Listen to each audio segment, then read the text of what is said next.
The next speaker is Roxanne Laxton.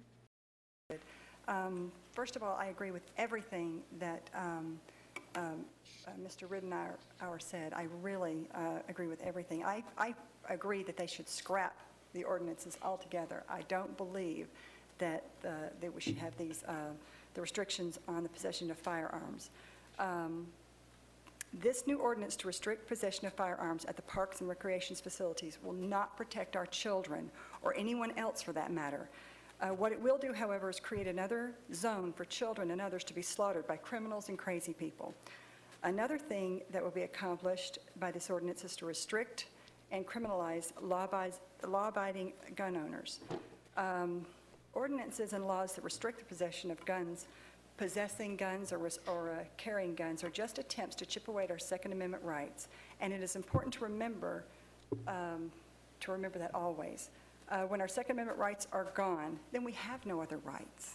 We have no other rights when the Second Amendment rights are gone. You have to remember this. If a criminal or crazy person starts shooting people at the parks, it's the law-abiding gun owner that is going to protect them and no one else. So anyway, that's all I have to say. Thank you. The next speaker will be Daniel Rufty. I appreciate the time to speak to you on this very important topic. I'd like to read the Second Amendment of the Supreme Law of the Land to set precedence on this meeting tonight. A well-regulated militia being necessary to the security of a free state, the right of the people to keep and bear arms shall not be infringed. The crime statistics for Charlotte are horrifying. Rapes are up by 56.3% this year, and aggravated assaults are up by 12.7%. With these crime rates increasing, this is not the time to prevent people from protecting themselves. We see a need for a fire extinguisher to protect our family prior to a fireman getting to the scene. It seems only logical that we see a need for a firearm to protect our family prior to the police getting to the scene. Criminals choose easy targets. Have you ever heard of a woman getting raped and killed at a gun shop? Criminals choose places where people are left defenseless. There is no wonder why so many rapes and robberies happen on college campuses, parks, and other places where guns are prohibited. Should we be catering to criminals, or should we allow law-abiding citizens to protect their families? Gun-free zones are essentially criminal free-for-all zones. These laws and ordinances only help criminals. It prohibits peace and increases crime. This ordinance will create a dilemma for the current law-abiding citizens of Mecklenburg County. They will either break the law and protect their families, or they will obey the ordinance and leave their family defenseless and vulnerable to attacks. Being able to protect yourselves and your family is a basic right. If you take away those rights today from people to protect their families, that protection will rest on your shoulders. If you support this infringement on our rights to protect our families, the next time someone gets raped and murdered in a park, you will know that you left them defenseless because of this ordinance. I'd finally like to say, I served 4 years in the Army, and the reason why I enlisted was to protect my rights, my family's rights, and fellow citizens' rights and liberty. At the time, I thought the biggest danger to those rights were coming from a foreign nation.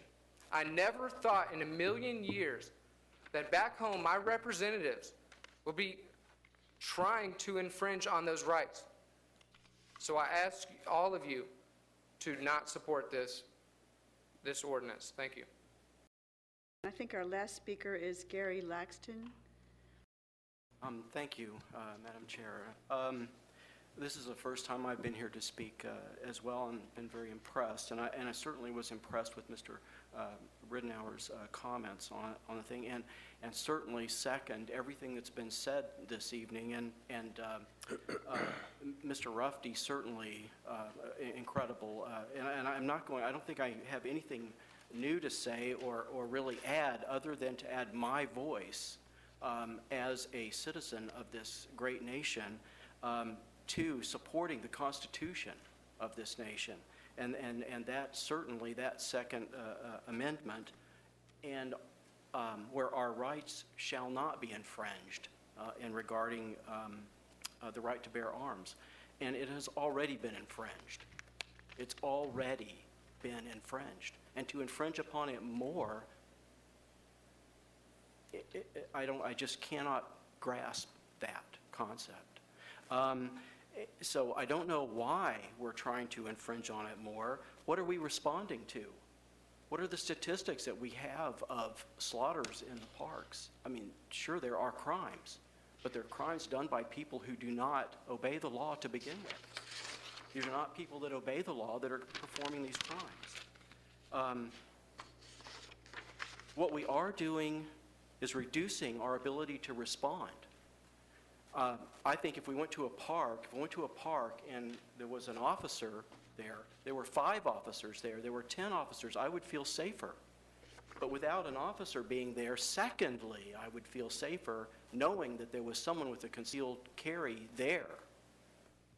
10, 5, not knowing how many were there, I would certainly feel, at least that would be a good backup.